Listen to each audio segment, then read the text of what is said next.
मेरा नाम डॉक्टर मिलन सोलंकी है। मैंने मास्टर किया है आयुर्वेदा में, सर्जरी के फील्ड में। एनोरेक्टल सर्जन हूँ मैं।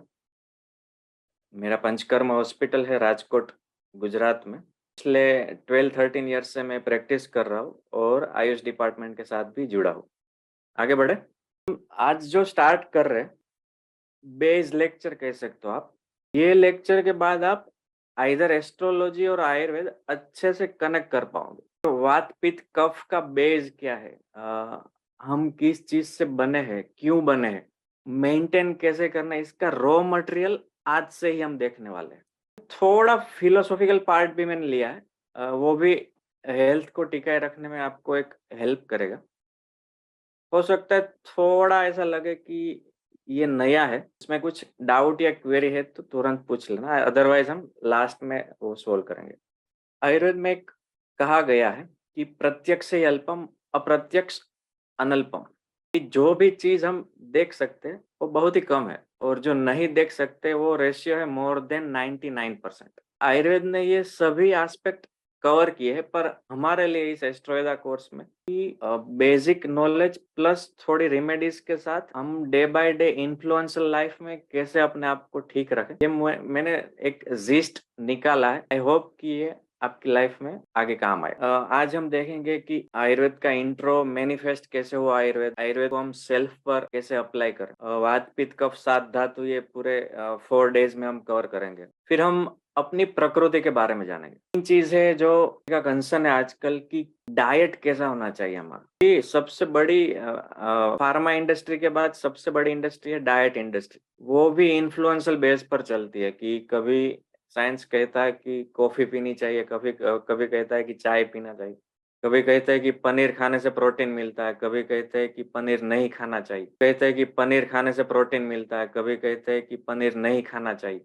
तो ये सब दुविधाएं हम एक फिल्टर कर कर एक कॉमन एक मैनुअल बनाएंगे जिससे आप खुद डिसाइड कर सकोगे कि मुझे क्या करना है क्या नहीं। बेसिक रेमेडीज हम देखेंगे, जैसे इम्यूनिटी है, हेडेक है, एसिडिटी है, कॉन्स्टिपेशन है, एंजाइटी है, इंसोम्निया, नींद ना आना, ये जो आजकल थोड़ा थोड़ा बढ़ रहा है सब घर में, ये हम बेसिक रेमेडीज भी देखने वाले हैं। और माइंड के लिए, हैप्पी हेल्दी माइंड के लिए भी मैं कुछ रिकमेंड करूंगा, आपको ले सकते हो। तो ओवरऑल मेरा प्रयत्न ये है कि ये 4 दिन आपकी लाइफ का एक हेल्थ के लिए एक मेजर चेंज ला सके। तो साइंस, आयुर्वेद साइंस को कहा गया है आर्ट ऑफ डेली लिविंग। इसमें सुबह उठने से लेकर सभी सीजन का, सभी डिसीज का, इवन इफ आप आपके फीलिंग लेवल पर, आपके मन के लेवल पर सब कुछ चीज है। तो ये साइंस लैब भी कहते हैं। और दुनिया का एक मात्र साइंस है कि जो स्वस्थ को स्वास्थ्य, हेल्दी पर्सन का हेल्थ बनाए रखने की बात करता है। ऐसा किसी भी पैथी में नहीं है। सभी पैथी एक बार डिसीज आ जाए उस पर काम करता है। एकमात्र आयुर्वेद है जो आपको डिसीज ना आए उसके बारे में सोचता है। तो मेन है प्रिवेंशन, फिर हाउ टू क्योर डिसीज। और एक चीज कि एस्ट्रोलॉजर और डॉक्टर के पास लोग क्यों आते हैं, जब दुखी होते हैं तो। पर ये कॉन्सेप्ट अब हमें मिटाना है कि हमें दुखी नहीं होना है हेल्थ की वजह से। अगर दुखी हो भी गए, हेल्थ ठीक नहीं है, डिसीज आ गए, तो एक बेसिक है हमारे पास कि ये करेक्ट कर ले तो हम रिपेयर हो सकते हैं या ज्यादा डिसीज ना हो। पूरा एस्ट्रोवेदा कोर्स ये श्लोक हम एस्टेब्लिश करेंगे, एक हेल्थ की, हेल्दी पर्सन की डेफिनेशन क्या है इसके बारे में। तो यहाँ पर मैं आप सबका ओपिनियन जानना चाहूंगा कि ओवरऑल हेल्थ क्या होनी चाहिए। Energetic person, okay, energetic person, stable mind. Stable mind. First day है और थोड़ा लग सकता है कि भारी है, पर I will try my best कि वो भारी ना लगे आपको। तो थोड़ा इंटरेक्टिव कर कर इजी करते हैं। सर, शारीरिक और मानसिक और आध्यात्मिक तीनों तीनों होना चाहिए। यस, हाँ, वेरी का गुड। सम्मिश्रण लेकर जो हम एक स्वस्थ जीवन व्यतीत करें, जिससे कि जैसा गुरुदेव कहते हैं कि accept the people as you are, ये तभी बन सकता है सर। Okay, very good. खुश रहे और विल पावर स्ट्रांग रखे तो आदमी हमेशा एनर्जेटिक और खुश अच्छा रहता है, हेल्दी रहता है। ओके। सर ने बताया था पंच महाभूत करके बैलेंस करना होता है बॉडी में। मतलब हेल्दी लाइफ के लिए जो हमारे बॉडी जिस 5 का उससे बने कंपोनेंट से उनकी राइट रेशियो रहे। पंचमहाभूत या बॉडी का जो भी कंपोजिशन है वो एक इक्विलिब्रियम स्टेट में रहे, बैलेंस में बना रहे। गुड। तो आप थोड़े बहुत नजदीक पहुंच गए थे। तो आयुर्वेद का डेफिनेशन, हेल्थ का डेफिनेशन है सम दोषः समाग्निश्च समधातु मलक्रियः प्रसन्न आत्मा इंद्रिय मन स्वस्थ इति अभिधीयते। इसको हम डिकोड करते हैं कि स्वस्थ किसको कहेंगे? जिसके दोष सम मात्रा में, वात पित्त कफ एक बैलेंस स्टेट में, सम अग्नि मतलब डाइजेस्टिव फायर, पचाने की शक्ति सम है, स्टेबल है, सम धातु, ये सब धातुएं भी बैलेंस में होनी चाहिए, मल क्रिया स्टूल यूरिन पर्सपिरेशन ये भी बैलेंस में होना चाहिए। ये हुआ फिजिकल बॉडी का बात। और सटल बॉडी के लिए प्रसन्न आत्मा, प्रसन्न इंद्रिय और प्रसन्न मन, मतलब हमारी आत्मा इंद्रिय मन सभी प्रसन्न हो तभी हम अपने आप को हेल्दी कह सकते हैं। और अभी मुझे बताओ, इंक्लूडिंग मी, कितने लोग यहाँ पर स्वस्थ है ये डेफिनेशन के हिसाब से? जिसके दोष भी सम है, अग्नि भी सम है, ठीक है, डाइजेस्टिव ठीक है, धातु ये सब ठीक है, स्टूल यूरिन कॉन्स्टिपेटेड कुछ नहीं हो, दुखी नहीं हो, मन इधर उधर भटकता नहीं, कोई नहीं। सर कुछ ना कुछ तो सबको है ऐसा सर। तो ये हेल्थ की डेफिनेशन अब हमने जान ली। एक हमारा एफर्ट रहना चाहिए कि ये डेफिनेशन की ओर हम चले, अपनी बॉडी को या हमारे फ्रेंड्स को, हमारे परिवार को हम एक फोकस करें कि ये हम कैसे करें। तो पहले इसलिए मैंने हेल्थ का डेफिनेशन रखा। तो इसके लिए हम देखने वाले दोष क्या है, 3 दोष, अग्नि क्या है, उसको कैसे बैलेंस रखें, अगर बैलेंस नहीं है तो सभी धातुएं क्या है, अगर कॉन्स्टिपेटेड यूरिन इश्यूज है तो क्या करें, और फिर मन के लेवल पर आयुर्वेद क्या कर सकता है। आयुर्वेद एक बहुत फैसिनेटिंग चीज है कि आयुर्वेदिक हर्ब्स माइंड पर भी वर्क करती है।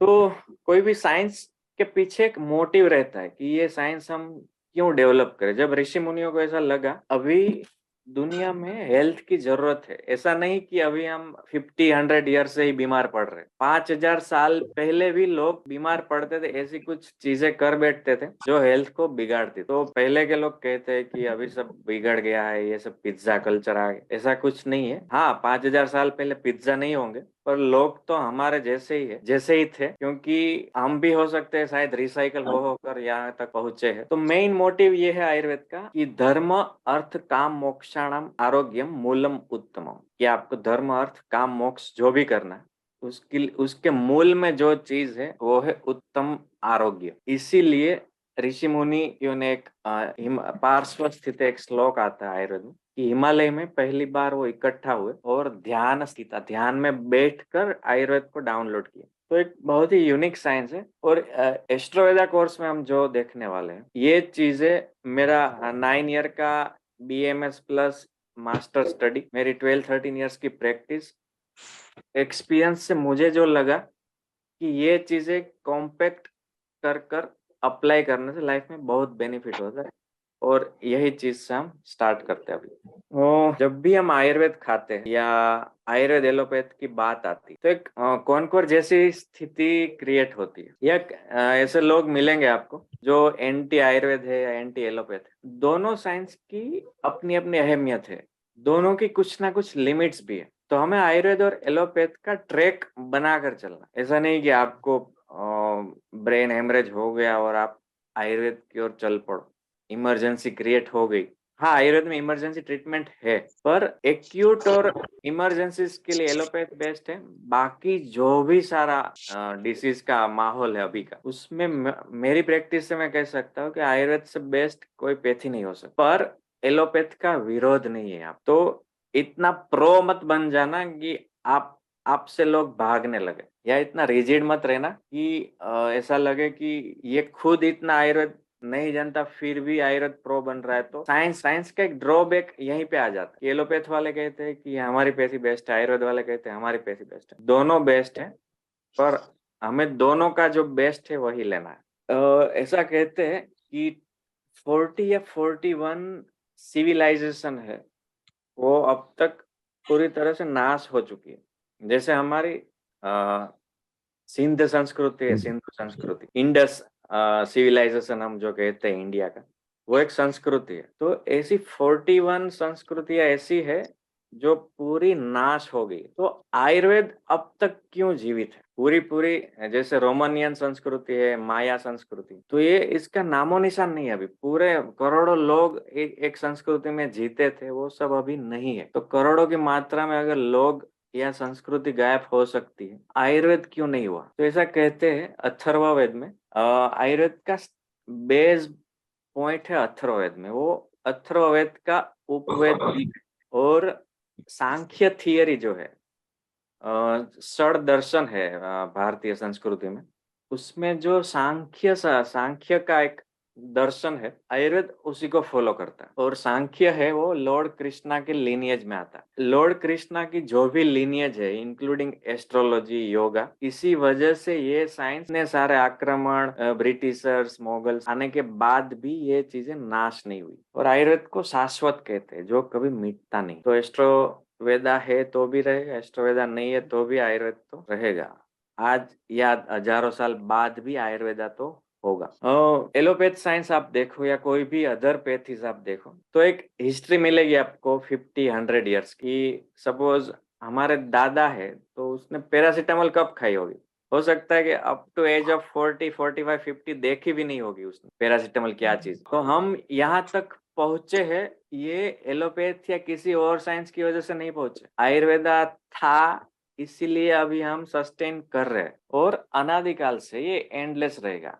ये फिलोसॉफी है आयुर्वेदा की। तो हिस्ट्री क्या है आयुर्वेद की, कि आयुर्वेद का अवतरण कैसे हुआ, ये ऐसा पॉइंट है, एक आपको शिफ्ट अंदर दे सकता है कि ये चीजें करने से भी आयुर्वेद हम सीख सकते हैं। तो सभी जो वैदिक साइंस है वो ऑलमोस्ट ब्रह्मा जी से ही आए हैं। ब्रह्मा मतलब क्रिएशन। तो क्रिएशन जब तक आप में है, अदरवाइज तो आपका मूलाधार चक्र ठीक है। और दूसरी भाषा में कहूँ तो आपके 8th हाउस में ऑब्स्टेकल नहीं है। और एक बात कहूँ तो आपको कॉन्स्टिपेशन नहीं है, तब आपकी क्रिएटिविटी रह सकती है, आपकी ब्रह्मा शक्ति खिल सकती है, और आप आयुर्वेदा अच्छी तरह से पढ़ सकते। तो जब ब्रह्मा जी ने आयुर्वेद का अवतरण किया, उसके बाद उनके शिष्य बने दक्ष प्रजापति। दक्ष प्रजापति की ओवरऑल स्टोरी आप देखोगे या पढ़ोगे तो दक्ष नाम आता है स्किल्ड। जो एक राजा ऐसा है जो स्किल्ड होता है, प्रजा का एक देखरेख करने वाला राजा, जो बहुत ही स्किल्ड था। तो जब आप में क्रिएटिविटी रहती है तो आप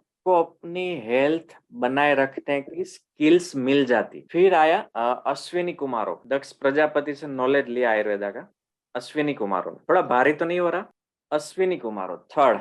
अश्विनी कुमारों थे वो सूर्य पुत्र है। वो ट्विंस ब्रदर्स थे दोनों, एक फिजिशियन थे, एक सर्जन थे। तो वैदिक काल में अभी तो कम युद्ध होते, उस टाइम पर युद्ध ही युद्ध होते थे। तो फर्स्ट जो देवता लोगों के फिजिशियन और सर्जन थे, ये अश्विनी कुमार होते। तो सूर्य के पुत्र होने से यहाँ पर हमें क्या कैच करना है, चार्ट में सूर्य को कभी डाउन नहीं करना है। अदरवाइज अथवा तो सूर्य आपका कमजोर है तो गायत्री से या कुछ भी कर आपको सूर्य स्ट्रॉन्ग ही रखना है। क्योंकि सूर्य पुत्र एक आयुर्वेदा या हेल्थ पजेस करते हैं कि वो आपको हेल्थ प्रोवाइड कर सकते हैं।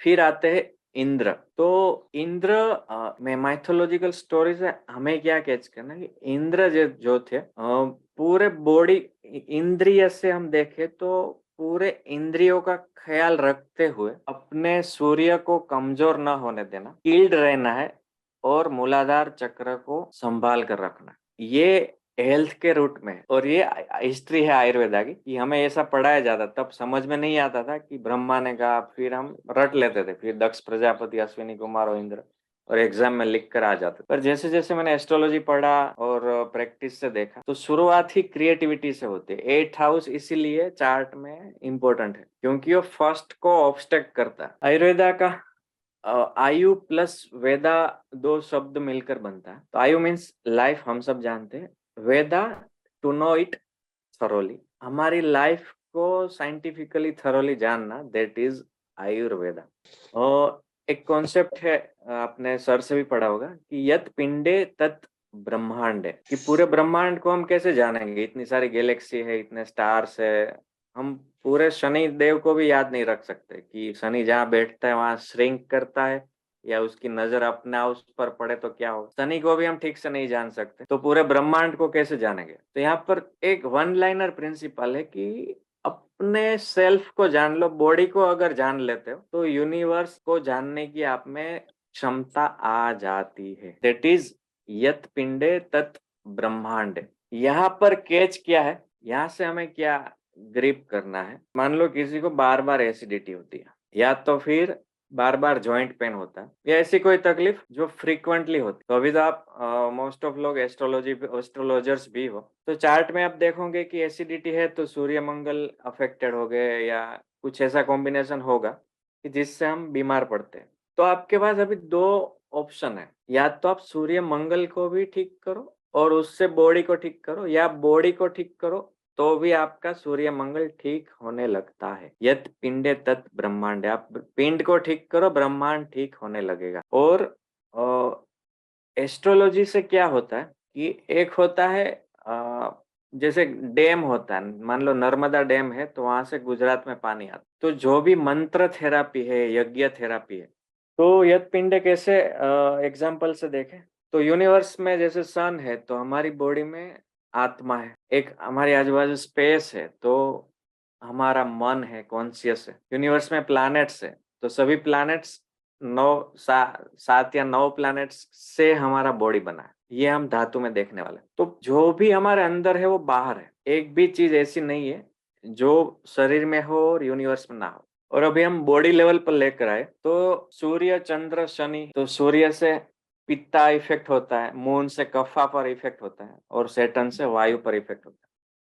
और मेन है विक्टिम कॉन्शियसनेस। डिसीज पर फोकस करना मतलब शनि को एक्टिवेट करना कि आइए शनिदेव मेरी लाइफ में आप कुछ प्रकाश पथ प्रदर्शित करे शनिदेव हमारा। तो शनिदेव के पास प्रकाश नहीं है, वो हमें अंधकार की ओर ले जाते हैं अगर उन पर फोकस किया जाए। तो डिसीज मतलब शनि, शनि मतलब अंधकार। तो अभी से एक शिफ्ट कर सकते हैं, और ये एक दिन से नहीं होगा, प्रैक्टिस से होगा कि हेल्थ हेल्थ हेल्थ हेल्थ, ये एक दिमाग में घुसाना है। बहुत कम डॉक्टर ऐसे देखे जो हेल्थ के बारे में बात कर रहे हैं पेशेंट के साथ, तो एक ट्रैप बन गया है। तो यहाँ से हम आज ले सकते हैं कि ओके डिसीज तो आएंगे जाएंगे, पर हेल्थ पर फोकस करेंगे तो हमारे लिए बेटर रहेगा।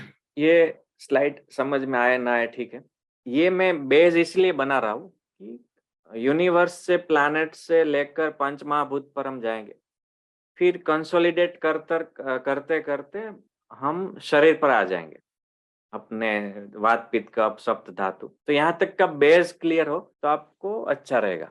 तो भगवान ने इस सृष्टि का निर्माण क्यों किया? सिंपल, उसने बोला भागवत में कि एको हम बहुश्यामा, मैं एक हूँ, मेरा संकल्प हुआ कि मुझे बहुत एक मल्टीट्यूड में होना है, प्लेंटीट्यूड में। तो एक सिंगल संकल्प उठा कि मुझे एक नहीं रहना, बहुत कुछ मुझे बनना है। एक को हम बहुश्यामा, तो हम उसी के अंश है ऐसा कहते हैं सभी धर्मों में कि हम परमात्मा के हैं, या हम खुदा से बिलोंग करते हैं, या हम गॉड से बिलोंग करते हैं। तो वहां से हुआ पुरुष और प्रकृति, शिव और शक्ति, मैटर और एनर्जी। क्वांटम फिजिक्स है और ट्रेडिशनल केमिस्ट्री है, ये दोनों पुरुष और प्रकृति की ही बात करता है। क्वांटम फिजिक्स क्या कहता है कि सभी जो है वो वाइब्स है, एक ही वाइब में से सब कुछ बना है। ये हुआ एनर्जी। और मैटर क्या है कि एवरीथिंग इज फिजिकल या केमिकल प्रोसेस से कुछ बनता है। तो सबसे पहले आया महत, जो कॉस्मिक इंटेलिजेंस है। जैसे हम मान लो कि हार्ट पंपिंग करना है, ब्रीदिंग करना, डाइजेस्ट करना, अगर ये हमारे हाथ में सौंप दिया जाए तो हो सकता है हम एक 2 घंटे में मर जाए, क्योंकि हम भूल जाएंगे कि हार्ट को पंपिंग भी करना है, ब्रीदिंग भी चालू रखना है। तो एक सुपर कॉन्शियस पावर है महत, जो पूरा वर्ल्ड चलाता है। उसके बाद आता है ईगो, सेल्फ आइडेंटिटी, कि एस्ट्रोवेदा कोर्स कौन करा रहा है? मैं करा रहा। कौन कर रहा है? मैं कर रहा हूँ। मतलब एज अ पार्टिसिपेंट कौन कर रहा है? मैं। तो एक जब हमारे साथ आइडेंटिटी जुड़ती है तब हम महत कॉस्मिक यूनिवर्स से हम अपने आप को थोड़ा डिटेच करते हैं और मैंपन में आ जाते। फिर ग्रॉस में आए तो 5 एलिमेंट्स बनते ईगो के बाद, जैसे आकाश, वायु, तेज, जल, पृथ्वी, 5 महाभूत बनते। और ये सब बनकर मैनिफेस्टेशन ऑफ बीइंग, मतलब हम अभी जो है उसका स्टार्टिंग पॉइंट क्या है? महत, महत से अहंकार, फिर 5 एलिमेंट्स उसमें जोड़े और हम बन गए। तो पूरा अध्यात्म क्या है, एस्ट्रोलॉजी भी क्या है कि अब सेल्फ से हम परमात्मा से जुड़े, महत से जुड़े या महत से भी आगे जाए। तो इसीलिए आयुर्वेद या एस्ट्रोलॉजी जरूरी है लाइफ में।